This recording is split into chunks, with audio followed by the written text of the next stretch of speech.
confus, on l'a vu. Malka Crézel, voilà. Je t'en prie. Oui, alors moi je tenais à dire que nous formons avec Eric une liste de citoyens, comme il l'a dit, de tous les âges, de toutes les origines, de tous les milieux professionnels, et que nous nous présentons en dehors de toute logique partisane.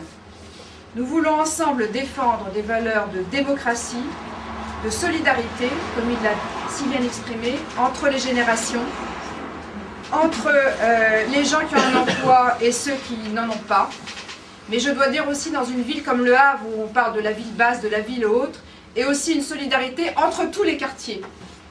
Parce qu'il y a des gens qui vous parlent de la ville aux 60 villages, aux 60 quartiers. Il faut que Le Havre s'unifie, il faut que les quartiers soient solidaires entre eux. Il ne faut pas que les gens de la ville haute se sentent exclus par rapport à la ville basse, et il ne faut pas que ceux de la ville basse aient peur et craignent ceux qui sont dans la ville haute ou ceux qui sont dans d'autres quartiers. Et personnellement, j'ai aussi la sensibilité écologique. Je trouve que Le Havre doit devenir un exemple. Le Havre doit devenir le Havre-sur-Mer. Elle doit devenir un exemple d'écologie et en même temps d'harmonie entre l'écologique et le social. Pourquoi l'écologie devrait être un luxe? Pourquoi l'écologie devrait être réservée aux gens qui en ont les moyens? Je crois qu'il faut construire. Il faut construire écologique, mais il faut construire écologique même dans le social. Il faut que les gens qui habitent dans les immeubles, dans les HLM, puissent ne pas avoir d'énormes factures d'électricité parce que les logements sont mal isolés. Ils ont droit aussi à la santé, ils ont droit aussi à vivre dans des logements sains, construits, construits sainement.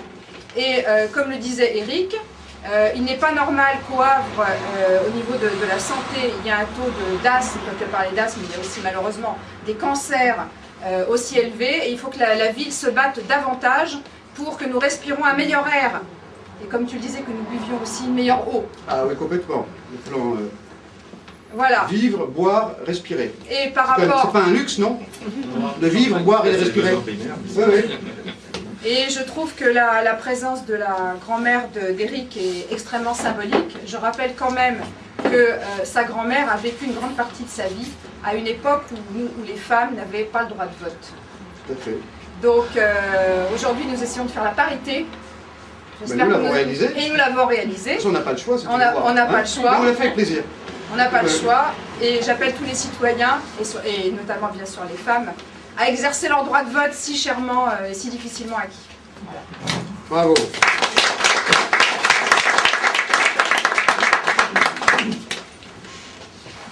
Bruno. Bon, je vais essayer d'être un peu moins long. Alors, tout simplement, je vous dis, dans pas longtemps, il faut qu'on aille faire la photo, voilà. Sinon on risque d'avoir le soleil qui tourne. Bon, quelques mots. Je me présente, Bruno Lemarchand, donc je suis conseiller municipal apparenté groupe socialiste au Havre, jusqu'au 9 mars.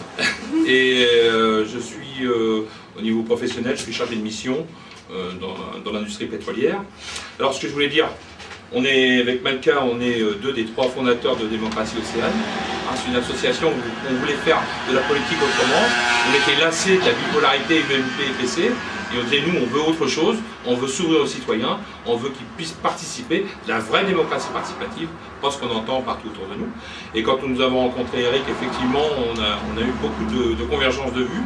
Hein. Nous, on a dit, voilà, nous, ce qu'on aimerait. Il nous a dit, voilà ce que moi je propose. Et bien, on a convergé tous ces axes pour faire quelque chose que je pense c'est très, très intéressant au niveau du programme, vous le verrez prochainement. Et moi, ce qui m'intéresse dans cette liste, effectivement, c'est qu'il y a beaucoup de gens de la société civile. Et la société civile, elle a le droit d'expression. On ne la relègue pas comme dans d'autres partis politiques en bout de liste.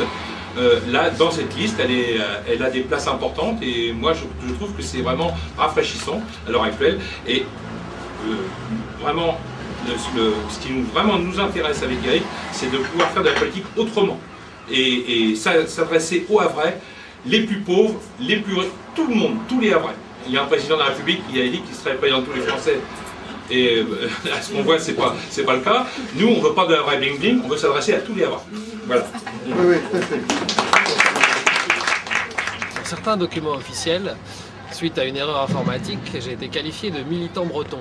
Alors, je ne récuse ni le terme de militant ni le terme de breton, mais les deux associés, c'est à des relents de communautarisme qui ne me plaisent pas du tout. Moi, je suis pour la diversité culturelle. Je me suis toujours battu pour cela, parce que je pense que notre pays, notre ville est riche de la diversité de ses citoyens. Donc quand les Bretons sont arrivés au Havre, ils ont été traités comme des étrangers. Mais donc ils se sont organisés. Et ils n'ont jamais oublié leur culture, qui reste toujours vivante aujourd'hui. On peut le voir lors de la fête de la Saint-Yves dans le quartier Saint-François. La musique, la langue, la gastronomie. Et bien sûr, aujourd'hui, ils sont totalement intégrés, totalement havrais, des Bretons du Havre. Mais justement, cette histoire est intéressante pour des nouveaux migrants qui peuvent peut-être suivre cette voie pour s'intégrer aussi, tout en gardant une certaine spécificité culturelle. Éric Donfu, on l'a vu. Malka Crézel, voilà. Je t'en prie. Oui, alors moi je tenais à dire que nous formons avec Éric une liste de citoyens, comme il l'a dit, de tous les âges, de toutes les origines, de tous les milieux professionnels, et que nous nous présentons en dehors de toute logique partisane. Nous voulons ensemble défendre des valeurs de démocratie, de solidarité, comme il l'a si bien exprimé, entre les générations, entre les gens qui ont un emploi et ceux qui n'en ont pas. Mais je dois dire aussi dans une ville comme Le Havre, où on parle de la ville basse, de la ville haute, et aussi une solidarité entre tous les quartiers. Parce qu'il y a des gens qui vous parlent de la ville aux 60 villages, aux 60 quartiers. Il faut que Le Havre s'unifie, il faut que les quartiers soient solidaires entre eux. Il ne faut pas que les gens de la ville haute se sentent exclus par rapport à la ville basse, et il ne faut pas que ceux de la ville basse aient peur, craignent ceux qui sont dans la ville haute ou ceux qui sont dans d'autres quartiers. Et personnellement, j'ai aussi la sensibilité écologique. Je trouve que Le Havre doit devenir un exemple. Le Havre doit devenir le Havre-sur-Mer. Elle doit devenir un exemple d'écologie et en même temps d'harmonie entre l'écologique et le social. Pourquoi l'écologie devrait être un luxe? Pourquoi l'écologie devrait être réservée aux gens qui en ont les moyens? Je crois qu'il faut construire. Il faut construire écologique, mais il faut construire écologique même dans le social. Il faut que les gens qui habitent dans les immeubles, dans les HLM, puissent ne pas avoir d'énormes factures d'électricité parce que les logements sont mal isolés. Il faut qu'ils ont droit aussi à la santé, ils ont droit aussi à vivre dans des logements sains, construits construits sainement. Et comme le disait Éric, il n'est pas normal qu'au Havre, au niveau de la santé, il y a un taux d'asthme, on peut parler d'asthme, mais il y a aussi malheureusement des cancers aussi élevés, et il faut que la ville se batte davantage pour que nous respirons un meilleur air. Et comme tu le disais, que nous buvions aussi une meilleure eau. Ah oui, complètement. Le plan voilà. Vivre, boire, respirer. Et par rapport... C'est pas un luxe, non? De vivre, boire et respirer. Oui, oui. Et je trouve que la présence de la grand-mère d'Éric est extrêmement symbolique. Je rappelle quand même que sa grand-mère a vécu une grande partie de sa vie à une époque où les femmes n'avaient pas le droit de vote. Tout à fait. Donc aujourd'hui, nous essayons de faire la parité. Mais nous l'avons réalisé. Et nous l'avons réalisé. On n'a pas le choix. On n'a pas le choix. Mais on l'a fait avec plaisir. On n'a pas le choix. Et j'appelle tous les citoyens, et notamment bien sûr les femmes, à exercer leur droit de vote si chèrement et si difficilement acquis. Voilà. Bravo.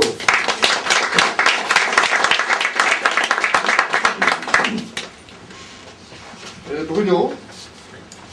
Bon, je vais essayer d'être un peu moins long. Alors, tout simplement, je vous dis, ouais. dans pas longtemps, il faut qu'on aille faire la photo, voilà. Sinon on risque d'avoir le soleil qui tourne. Bon, quelques mots. Je me présente, Bruno Le Marchand, donc je suis conseiller municipal apparenté groupe socialiste au Havre, jusqu'au 9 mars.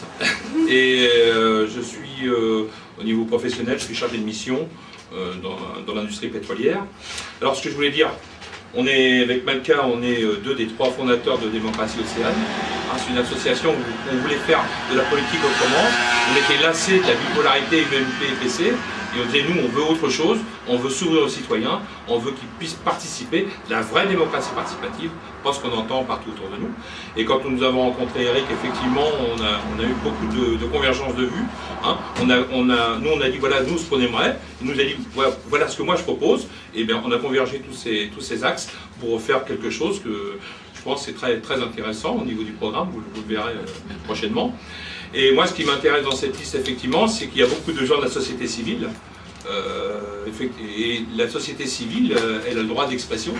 On ne la relègue pas comme dans d'autres partis politiques en bout de liste. là, dans cette liste, elle a des places importantes et moi je trouve que c'est vraiment rafraîchissant à l'heure actuelle. Et vraiment, ce qui vraiment nous intéresse avec Eric, c'est de pouvoir faire de la politique autrement. Et s'adresser aux Havrais, les plus pauvres, les plus riches, tout le monde, tous les Havrais.